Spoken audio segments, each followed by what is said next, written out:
Assalamualaikum warahmatullahi wabarakatuh. Salam sejahtera buat kita semua. Semoga kita semua dalam keadaan sehat jasmani dan rohani, tidak kekurangan satu apapun. Amin ya robbal alamin. Oke, Mimin akan melanjutkan cerita Liontin Giok Naganya.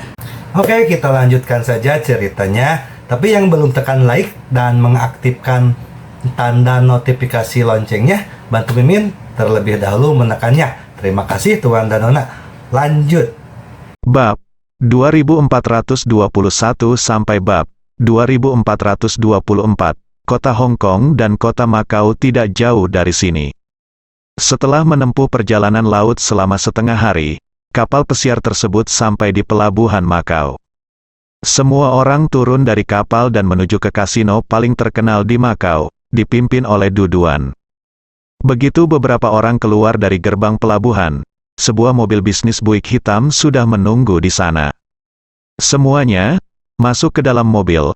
Duduan membuka pintu mobil dan memberi isyarat, tolong. Wow, Kakak Du, apakah kamu yang mengatur ini? Meijia berkata dengan penuh semangat. Duduan sedikit tersenyum, tentu saja. Sejak aku membawamu ke Aosheng, semuanya harus diatur. Siapa aku? Pamanku adalah Raja Judi Aosheng, kata Duduan sambil menatap Ye Chong di sebelahnya. Adapun kata-kata Duduan, Ye Chong hanya menutup telinga. Namun, kata-kata Duduan masih menimbulkan kegemparan. Apa, Kakak Du? Pamanmu sebenarnya adalah Raja Judi di Makau? Mata Sun Tian membelalak. Mengapa kamu tidak memberitahu kami sebelumnya? Ya, Kakak Du, kamu sangat hebat. Ayolah, kisah tentang Raja Judi terkenal di setiap rumah tangga. Dia adalah orang yang sangat berpengaruh. Saudara Du, kamu hanyalah idola saya, kata Zikiao. Kata-kata ini secara alami membuat Duduan sangat berguna. Dia tersenyum kecil. Apa yang ingin kukatakan, Raja Judi hanyalah pamanku. Kamu masih harus mengandalkan dirimu sendiri. Aku akan melampaui pamanku di masa depan. Kata-kata ini memang benar adanya. Itu membuat semua orang berpura-pura menjadi luar biasa. Chen Yaoyao semakin merasa bahwa pilihannya benar. Duduan tampan, kaya, dan keponakan Raja Judi, bukankah dia jauh lebih baik dari Ye Chong, orang kaya? Memikirkan hal ini, Chen Yaoyao meraih lengan Duduan dan menyandarkan wajahnya di bahu Duduan. Duduan sangat bangga dan diam-diam melirik Chen Feifei yang berdiri di samping. Bahkan, ia sengaja tidak pernah menyebut dirinya sebagai keponakan Raja Judi, hanya menunggu kesempatan yang tepat untuk membuat gebrakan. Ketika Chen Feifei mendengar berita itu, dia juga cukup terkejut. Tapi itu hanya kejutan, dia tidak memiliki mata yang bersinar seperti mata Chen Yaoyao. Dia ingin segera menikahi Duduan. Melihat reaksi Chen Feifei, Duduan merasa sedikit tidak senang. Ayo, masuk ke mobil dan saya akan mengantarmu ke kasino terbesar di Makau, kata Duduan. Sun Tian tersenyum dan berkata, Saudara Du, saya sudah lama ingin merasakan kasino di Aosheng. Kali ini saya akhirnya memiliki kesempatan. Semua orang tahu bahwa Aosheng dikenal sebagai Las Vegas dari timur. Meskipun kasino adalah industri abu-abu di kota ini, mereka juga semi-publik. Banyak turis datang ke sini untuk bermain setiap hari, dan aliran air di sini setiap hari mencapai ratusan miliar. Bagus. Hei, jika kita bisa memenangkan sejumlah uang, maka kunjungan kita akan sia-sia, kata Zikiao. Meijia sedikit khawatir, saya mendengar bahwa 9 dari 10 Anda kalah. Jika Anda masih ingin memenangkan uang, lebih baik tidak kehilangan uang. Zikiao berkata, jangan khawatir, saya terukur. Hei, memenangkan uang adalah hal semacam ini sangat sederhana. Duduan tersenyum sedikit, memandang Chen Kai di sebelahnya, dan bertanya, Chen Kai, kenapa kamu tidak bicara? Kamu tidak suka pergi ke kasino. Faktanya, hubungan Chen Kai dengan Chen Yaoyao sangat berbeda secara umum. Setelah Chen Yaoyao bertemu Duduan, dia mengusir Chen Kai tanpa ragu-ragu. Oleh karena itu, masih banyak kesenjangan antara Chen Kai dan Duduan. Awalnya Chen Kai tidak mau datang, tapi Sun Tian memaksa Chen Kai untuk datang. Sekarang, Duduan meminta pendapat Chen Kai, yang jelas-jelas merupakan sebuah provokasi. Menghadapi provokasi Duduan, Chen Kai tidak berani menerima tindakan tersebut. Saya setuju, tentu saja saya menyukainya. Chen Kai menundukkan kepalanya dan mengucapkan kata-kata ini. Sebagai seorang laki-laki, siapapun pasti merasa terhina jika pacarnya direnggut oleh orang lain. Dan kini ia masih harus berbicara dengan orang lain dengan suara pelan. Tak berdaya, identitas Chen Kai dan Duduan terlalu berbeda, jadi mereka tidak punya pilihan selain menyerah. Duduan, sebaliknya, merasakan superioritas sebagai laki-laki dan sangat bangga. Setelah itu, Chen Yaoyao, Sun Tian, Chen Kai, Zi Qiao dan Mei Jia semuanya naik ke dalam bus. Masih ada 2 kursi tersisa, dan hanya tersisa Ye Chong dan Chen Feifei. Duduan pertama-tama meminta Chen Feifei masuk ke dalam mobil, dan kemudian ketika Ye Chong hendak masuk ke dalam mobil, Duduan menghentikan Ye Chong. Ups, maaf, saya lupa bahwa mobil ini memiliki 7 tempat duduk. Tidak ada tempat untuk Anda, maafkan saya, kata Duduan dengan sikap sok. Melihat hal ini, Sun Tian tiba-tiba mengerti mengapa Duduan bersikeras membawa Chen Kai bersamanya untuk mengumpulkan 8 orang. Beberapa orang di dalam mobil juga memandang Ye Chong dengan sombong. Bagaimana kalau kamu naik taksi ke sana, kata Duduan. Ye Chong mengangkat bahu, dia tidak peduli sama sekali dengan trik kecil seperti itu. Haha oke, maafkan aku kakak, ayo pergi dulu, kata Duduan sambil tersenyum. Kemudian, ketika dia hendak masuk ke dalam mobil, dia melihat Chen Feifei keluar dari mobil. Keindahan Universitas Chen, kamu, siapa kamu? Duduan tertegun. Chen Feifei mengabaikan Duduan, berjalan ke Ye Chong, dan berkata, Ye Chong, biarkan aku naik taksi bersamamu, Duduan. Mengerutkan kening, dia hanya dengan sengaja mempermalukan Ye Chong. Berpikir bahwa ini akan terjadi, Chen Feifei mungkin meremehkan Ye Chong semakin banyak. Terlebih lagi, jika dia bisa satu mobil dengan Chen Feifei dan Ye Chong belum datang, dia akan memiliki kesempatan untuk berbicara lagi dengan Chen Feifei. Tapi saya tidak menyangka hubungan Chen Feifei dan Ye Chong akan begitu baik sehingga Chen Feifei akan keluar dari mobil untuk menemani Ye Chong. Oke, ayo naik taksi ke sana. Ye Chong sangat senang dengan pendekatan Chen Feifei, yang juga memberinya cukup wajah. Melihat mereka berdua hendak naik taksi lagi, Duduan berkata, Chen, si cantik kampus, apa yang kamu lakukan? Nyaman sekali naik mobil kami. Kenapa repot-repot naik taksi, cantik kampus? Sebaiknya kamu ikut dengan kami. Kudengar taksi di Aosheng tidak terlalu ramah, kata Sun Tian. Iya, Feifei, ayo naik dan biarkan Ye Chong naik taksi ke sana. Kamu tidak akan ketinggalan untuk sementara waktu, kan? Kata Mei Jia juga. Hanya Chen Yaoyao yang melihat pikiran Duduan dan mendengus dingin di dalam hatinya. Sikap Chen Feifei sangat tegas dan dia ingin bersama Ye Chong. Melihat Chen Feifei tidak dapat dibujuk, Duduan mencibir pada Ye Chong. Saya katakan, teman sekelas Ye, kamu tidak bisa naik taksi sendirian. Apakah kamu ingin keindahan Universitas Chen menderita bersamamu?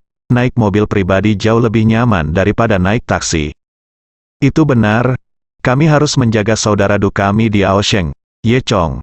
Kamu tidak boleh begitu egois dan biarkan kami, primadona Universitas Chen, menderita bersamamu. Sun Tian juga membantu. Tidak, saya tidak memiliki kemampuan, dan pacar saya akan menderita. Jika saya jadi Anda, saya akan membiarkan si cantik Universitas Chen menjadi sopir, dan Anda bisa naik taksi sendiri, kata Duduan sambil tersenyum. Sebelum dia selesai berbicara, sebuah mobil sport mewah tiba-tiba mengerem dan berhenti di depan Ye Chong. Teknik parkirnya yang begitu arogan hingga hampir menabrak 2 mobil di sebelahnya. Melihat mobil ini, Duduan dan yang lainnya tercengang, nilai. Mobil sport ini 3 kali lipat dari bisnisnya Buick. Kemudian, seorang pria keluar dari mobil, seorang pria yang kuat. Ketika mereka melihat orang kuat ini, Sun Tian, Zhao Yingying dan yang lainnya tercengang, dia terlalu kuat. Kemudian orang kuat itu berkata kepada Ye Chong, Tuan, silakan masuk ke mobil. Pria kuat ini tidak lain adalah Riz. Ternyata Ye Chong menelepon Ruiz begitu dia tiba. Ruiz segera melaju untuk menjemput Ye Chong. Mobil ini juga baru dibeli oleh Ruiz. Belakangan ini Ruiz terobsesi dengan mengendarai mobil sport. Ia sering mengatakan bahwa mobil sport itu bertenaga dan kendaraan off-road itu berani. Chen Feifei memandang Ruiz dengan heran dan bertanya, "Ye Chong, siapa ini? Bagaimana kamu memanggilmu Tuan?" Ye Chong tersenyum dan berkata, "Ini adalah supirku, salah satu milikku." Mendengar ini, semua orang tertegun. Apakah Ye Chong punya sopir? Semua orang masih menganggap ini masuk akal. Lagi pula, Ye Chong punya villa di kota Hong Kong dan banyak uang. Apa pentingnya memiliki sopir yang berdedikasi? Tapi bagaimana sopir Ye Chong bisa berada di Makau? Apakah Ye Chong punya hal lain di Makau? Memikirkan hal ini, Sun Tian pertama kali melirik Du Duan secara diam-diam. Sebenarnya Sun Tian takut pada Ye Chong, namun justru karena kemunculan Du Duan itulah Sun Tian berani melawan Ye Chong. Dia tidak menyangka sepertinya akan ada perubahan lagi sekarang. Du Duan menyipitkan matanya dan menatap Ye Chong, merasa semakin bingung. Ye Chong mengabaikan Du Duan dan membawa Chen Feifei ke dalam mobil sport. Lalu, hanya dengan raungan, mobil sport itu berubah menjadi sambaran petir dan melaju pergi. Hanya jejak asap yang tersisa untuk semua orang. Du Duan dan yang lainnya masih menonton dengan bodoh. Chen Yaoyao bereaksi lebih dulu dan mendengus dingin. "Saudara Du, jangan tertipu. Ye Chong ini bisa berpura-pura menjadi pesaing. Dia pasti sudah mendengar tentang datang ke Aosheng. Jadi dia membuat pengaturan terlebih dahulu, orang yang berpura-pura ini adalah pesaing." "Iya, benar, pasti begitu," Ziqiao juga berkata. Chen Kai, yang duduk di belakang, terdiam saat ini. Dalam hatinya, dia tidak tahu apakah dia ingin Ye Chong atau Du Duan lebih unggul. Du Duan mendengus dingin, semakin merasa bahwa apa yang dikatakan Chen Yaoyao masuk akal.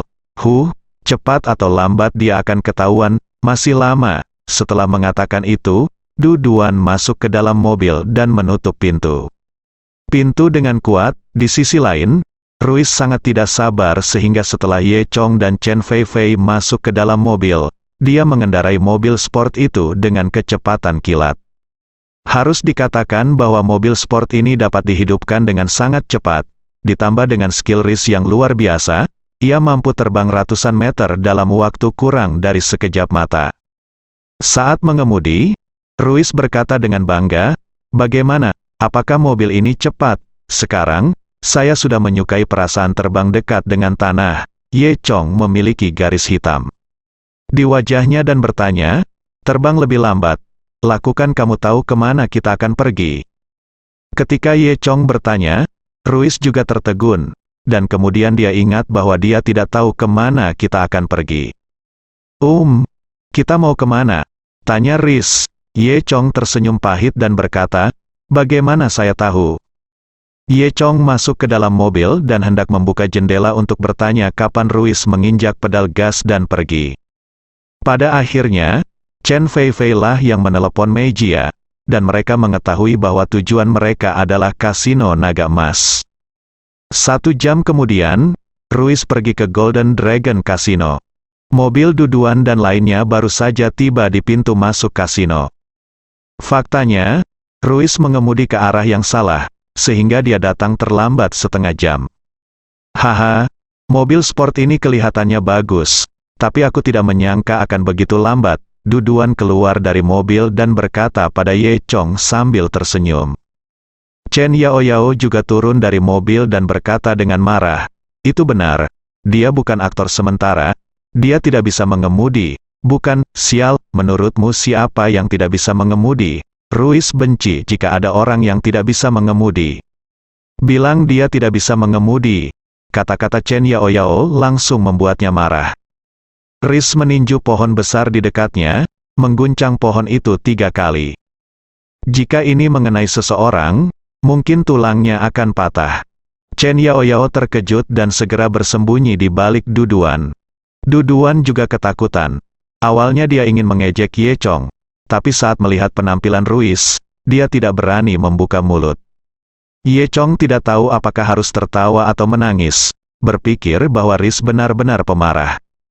Bahkan Chen Feifei sangat takut sehingga dia bersembunyi di belakang Ye Chong. Agar tidak menakuti Chen Feifei, Ye Chong berkata kepada Ruiz, "Kamu bisa pergi, dan kamu akan menjemputku ketika aku memanggilmu." Ruiz mengangguk, "Oke, aku akan pergi dulu." Dengan itu, Ruiz aku mengerti di dalam mobil, menginjak pedal gas, dan melaju beberapa ratus meter. Semua orang bergumam dalam hati ketika mereka melihat pria berotot ini begitu patuh pada Ye Chong. Mungkinkah orang kuat ini berhutang banyak pada Ye Chong? Setelah itu, semua orang memasuki kasino.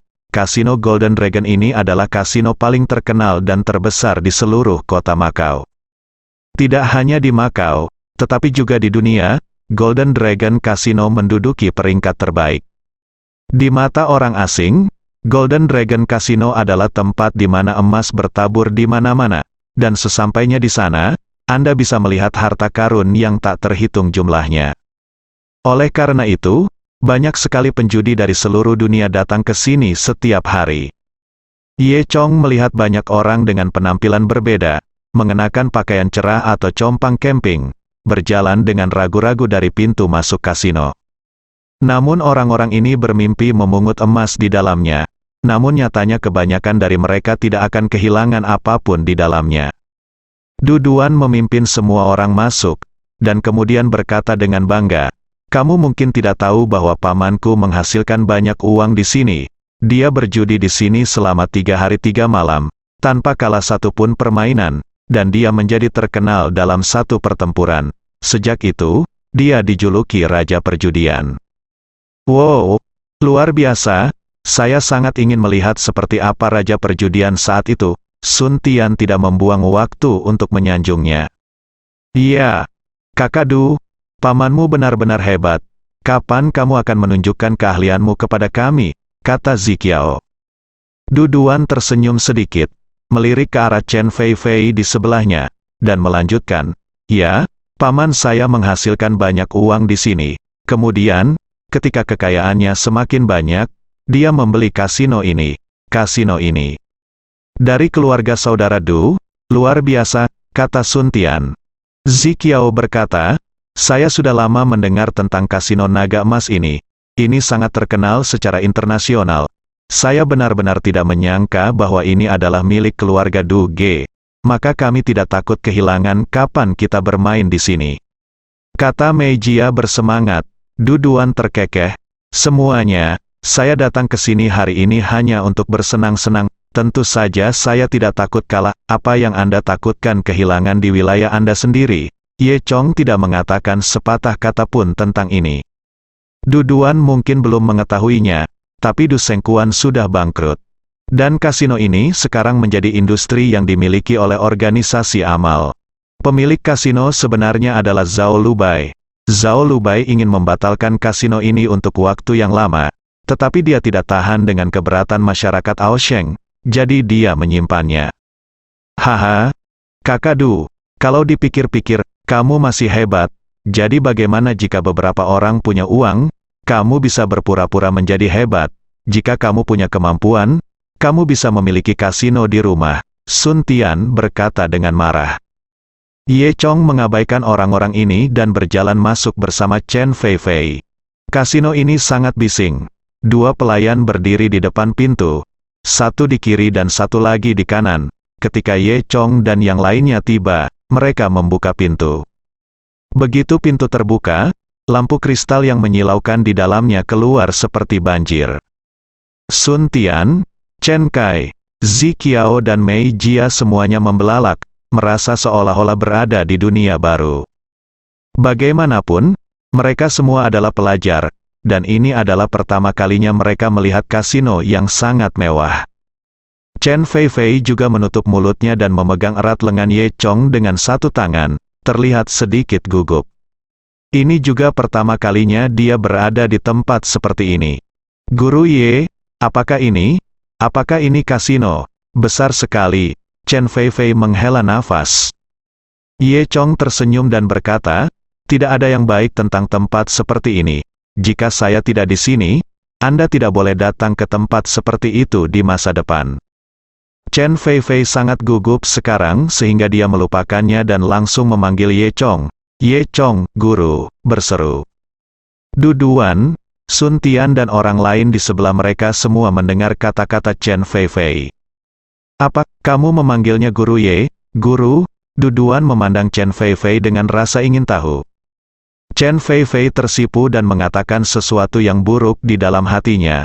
Mungkinkah hubungan sebelumnya dengan Ye Chong diketahui? Dan akankah dia mengungkapkan identitas asli Ye Chong? Kali ini, Sun Tianze tersenyum dengan niat baik. Haha, saya benar-benar tidak menyangka teman sekelas Ye bisa menjadi guru di usia semuda itu. Saya ingat orang terakhir yang mendapat kehormatan ini adalah seorang guru bernama Guan Si.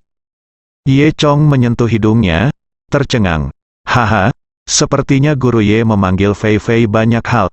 Chen Yao Yao berkata dengan marah, lalu melihat ke arah Du Duan di sebelahnya. Kata-katanya sangat jahat, yang berarti Ye Chong dan Chen Fei Fei telah melakukan hal semacam itu, dan dia ingin memperburuk pendapat Du Duan tentang Chen Fei Fei. Namun, ketika Du Duan mendengar kata-kata Chen Yao Yao, dia hanya mendengus marah dan berkata, ayo masuk. Dengan itu, semua orang masuk. Aula kasino besar dan dibagi menjadi 2 lantai. Lantai pertama adalah kasino yang relatif biasa tempat siapapun bisa bermain. Lantai 2 adalah area VIP, yang bisa naik ke lantai 2 untuk bermain adalah orang kaya atau bangsawan. Du Duan mengandalkan pamannya untuk menjadi raja perjudian dan berjalan ke tangga di ujung lantai pertama, mengatakan bahwa dia akan naik. Alhasil, ia dihentikan oleh 2 orang penjaga tangga. Berhenti, apa yang sedang kamu lakukan? Kedua pelayan itu mengulurkan tangan mereka dan berdiri di depan Du Duan. Du Duan tampak marah. Kamu bahkan tidak mengenalku. Nama keluargaku Du, aku keponakan Raja Judi. Terus kenapa? Kata pelayan itu tanpa mengubah ekspresinya. Du Duan memarahi, aku, Cao, kalian berdua tidak memiliki penglihatan? Apakah kamu baru di sini? Apakah kamu tidak mengenalku? Kasino ini milik pamanku. Tahukah kamu? Apakah kamu tidak ingin melakukannya lagi? Haha. Kamu yang baru di sini kan? Kasino ini tidak lagi memiliki nama keluarga Du. Tetapi sekarang nama keluarga di sini adalah Zhao, dan itu adalah milik Nona Zhao, kata pelayan. Nona Zhao? Du Duan tertegun. Nona Zhao? Kenapa saya belum pernah mendengarnya? Pelayan itu mendengus dingin dan berkata, keluar dari sini. Jika tidak, jangan salahkan kami karena bersikap kasar. Dari kasino para pelayan ini tidak mudah diajak main-main. Apalagi ada banyak pengawal di dekatnya, semuanya tinggi dan kuat. Du Duan juga takut dan tidak berani menerobos masuk lagi. Du, ada apa? Saudara Du, Sun Tian bertanya, siapa Nona Zhao ini? Du Duan menelan ludahnya. Dia mengeluarkan ponselnya dan ingin menelepon sepupunya Du Bisu. Tapi Du Bisu tidak menjawab. Nona Zhao ini mungkin adalah rekan paman saya. Lagi pula, paman saya memiliki terlalu banyak properti. Jadi dia menyerahkan pengelolaan tempat ini kepada Nona Zhao. Ini normal, kata Du Duan. Sun Tian dan Ziqiao sama-sama mengangguk dan berkata, iya, pasti begitu. Nona Zhao ini mungkin tidak mengenal saya. Tunggu sampai saya mendapatkan nomor telepon sepupu saya, dan kita akan pergi ke sana sebentar lagi. Du Duan sendiri yang mengatakannya. Dia mempercayainya dan berkata, ayo bermain di sini sebentar. Meskipun Ye Chong tahu bahwa Nona Zhao ini layak untuk Zhao Lubai, dia tidak mengatakan apapun. Tidak ada cara untuk naik ke lantai 2, jadi beberapa orang hanya bisa bermain di lantai 1. Lobi di lantai 1 juga sangat besar, dengan banyak meja permainan yang ditempatkan, dan setiap meja permainan penuh sesak dengan orang. Masing-masing dari orang-orang ini memiliki mata merah, menatap terbuka lebar, dengan gugup menyaksikan saat bandar membuka saringan. Kemudian, ada yang bersorak dan ada yang meratap. Dalam lingkungan seperti ini, emosi masyarakat sangat mudah terpengaruh. Sun Tian dan yang lainnya langsung tertarik, membeli chip satu demi satu, dan pergi ke meja judi untuk bermain. Ziqiao dan Mei Jia mendatangi meja dengan taruhan besar dan kecil. Setelah menonton beberapa saat, Ziqiao mulai memasang taruhan. Tanpa diduga, saya memenangkan kedua taruhan tersebut, dan chip saya berlipat ganda dalam sekejap. Kenikmatan menghasilkan uang langsung membuat Ziqiao merasa senang, dan dia terus memasang taruhan. Akibatnya, dalam 3 pertandingan, dia kehilangan semua chipnya. Ziqiao menolak menerimanya, dan kemudian menghabiskan uangnya untuk membeli chip, hanya untuk kehilangan lagi, sampai dia menghabiskan seluruh uangnya. Mei Jia sedikit takut dan membujuk Ziqiao untuk tidak bermain.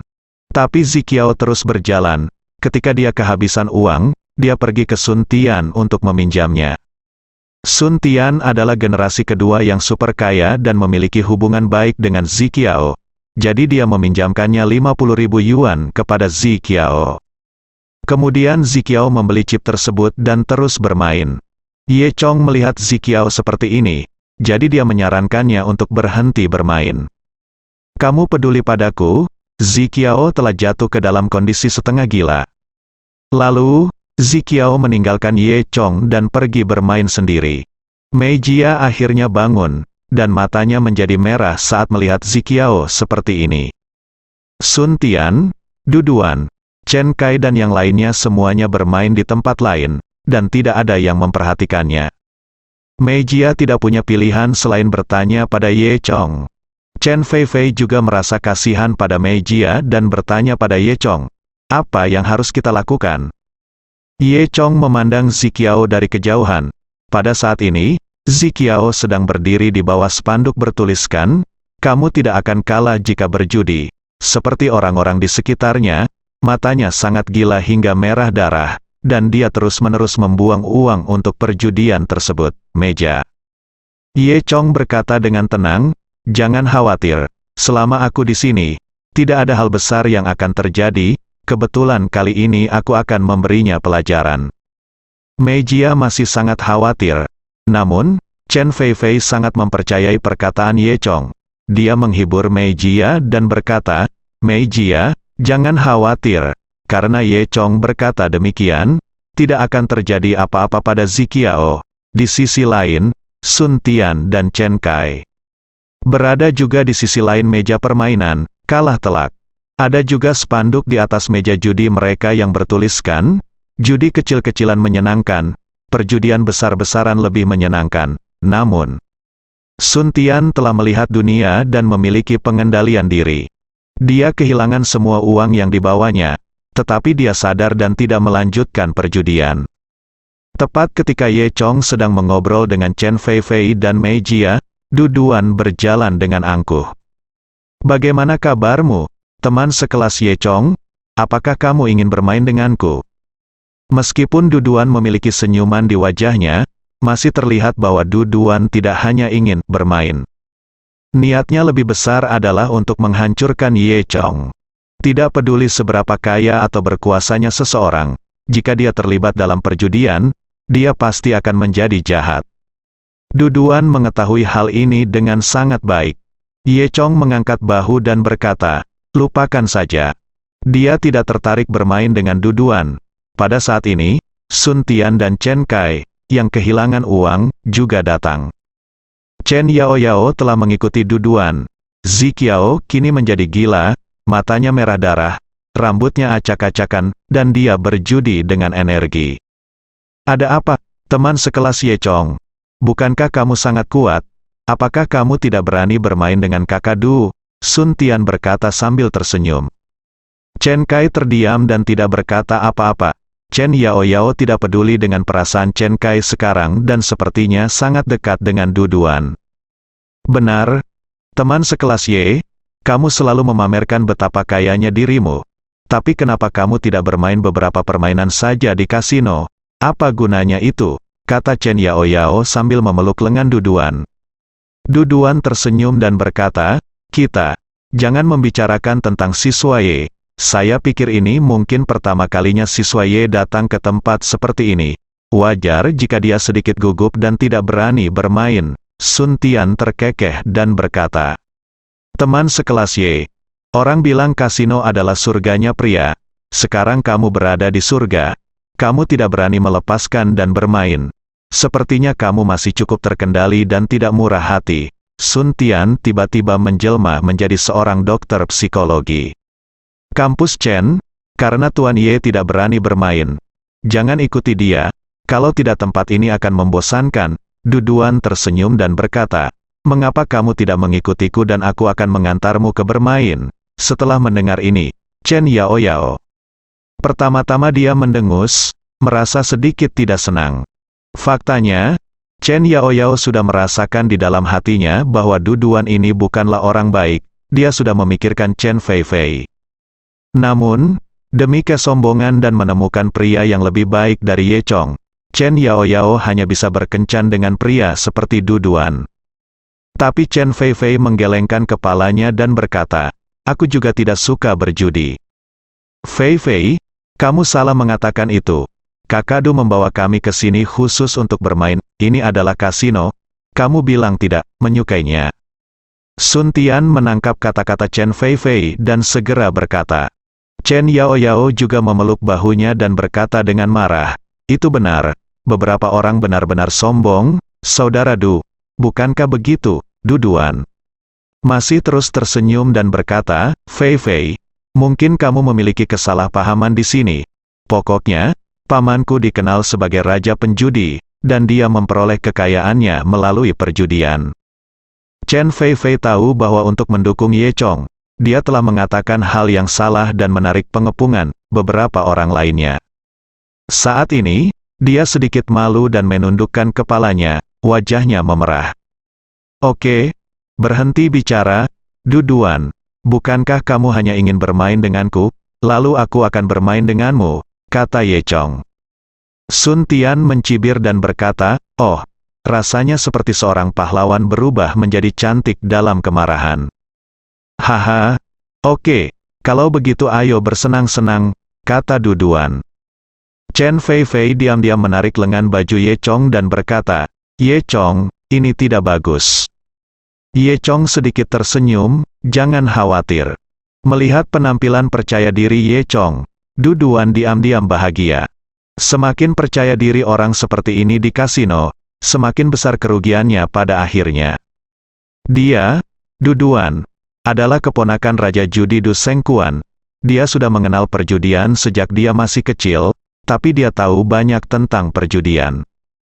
Teman sekelas Ye, aku tidak akan mengganggumu. Katakan saja padaku apa yang ingin kamu pertaruhkan, kata Du Duan dengan percaya diri. Ye Chong melihat ke meja di sebelahnya dan berkata, mari kita bertaruh besar atau kecil. Tidak masalah, kata Du Duan. Kemudian, kedua orang itu berjalan menuju meja judi.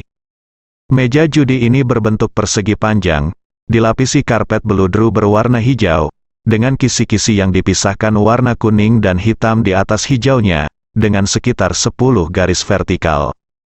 Setiap strip ada di kedua sisi meja, dengan gambar persegi di posisi berlawanan. Hal ini bertujuan agar lebih banyak orang yang bisa duduk di meja permainan. Ada seseorang yang duduk di setiap sisi jalur, bertaruh satu sama lain. Tabel ini berisi tentang mengocok cangkir warna, hanya untuk melihat siapa yang mengocok poin lebih besar. Ye Chong dan Du Duan menemukan area ketiga di mana tidak ada orang yang bermain dan duduk masing-masing. Seorang staf yang mengenakan kemeja segera membawakan cangkir dan keripik untuk mereka berdua. Kalian berdua, bagaimana kalian ingin bermain? Tanya staf. Du Duan memiliki senyum bangga di wajahnya, ini yang paling sederhana, bertaruh besar atau kecil. Staf itu mengangguk, lalu mencatat sesuatu di kertas, dan kemudian mundur ke kaki meja. Di sekeliling meja ini, ada 4 orang berdiri di sana untuk menjaga ketertiban. Oleh karena itu, tidak ada yang berani berbuat curang. Du Duan tersenyum dan berkata, kalau begitu mari kita mulai, ayo bermain kecil di game pertama, saya akan bermain 10.000. Dengan itu, Du Duan melemparkan blue chip ke atas meja. Ye Chong mengangkat bahu dan melemparkan blue chip ke atas meja. Kalau begitu, mari kita mulai, Du Duan tersenyum. Kemudian, Duduan mengambil cangkir warna dengan satu tangan, melambaikan tangannya, meletakkan ketiga dadu di atas meja ke dalam cangkir warna, dan mulai mengocoknya. Seluruh rangkaian tindakannya begitu mulus sehingga dia tampak seperti veteran kasino pada pandangan pertama. Sun Tian dan yang lainnya terkejut dengan tindakan Duduan. Ye Chong, sebaliknya, hanya mengambil cangkir itu karena bosan, mengocoknya 2 kali, lalu meletakkannya. Haha, apakah ini masih kompetisi? Dilihat dari cara Kakadu, dia pasti menang, kata Sun Tian. Chen Yaoyao juga berkata, ya, kali ini, sudah waktunya bagi Ye Chong untuk belajar. Saat mereka berbicara, Duduan juga menurunkan cangkirnya. Kamu mengemudi dulu, kata Duduan pada Ye Chong. Ye Chong tidak sopan dan membuka cangkir warna yang berisi 2, dan 3. Haha, kecil sekali, terima kasih sudah bisa melepaskannya, kata Duduan sambil tersenyum. Setelah itu, ia pun membuka cangkirnya sendiri yang berisi 5, dan 6. Jelas sekali, Duduan memenangkan babak ini. Haha, biar ku beritahu, di kasino, dunia duge sudah berakhir, beberapa orang benar-benar melebih-lebihkan kemampuan mereka, ejek Sun Tian. Saudara Du, kamu luar biasa, Chen Yaoyao memuji Duduan lagi. Duduan tampak sangat membantu dan berkata sambil tersenyum, apa ini? Aku tidak tampil baik kali ini, aku akan memberimu 666 lain kali. Chen Fei tampak sedikit gugup dan berbisik kepada Ye Chong. Ye Chong, tolong berhenti bermain. Haha, benar juga, teman sekelas Ye Chong. Kenapa kamu tidak mendengarkan keindahan Universitas Chen saja? Menurutku kamu juga tidak bisa melakukannya, kata Duduan sengaja. Ye Chong mengangkat bahu, ayo, mari bersenang-senang. Duduan menunjukkan ekspresi bersemangat. Haha, oke, teman sekelas Ye. Aku hanya menunggu kata-katamu. Saat dia berbicara, dia melihat tidak jauh dari sana. Ziqiao telah benar-benar jatuh ke dalam kegilaan. Di mata Duduan, Ye Chong akan segera menjadi putra kedua Qiao. Bersambung.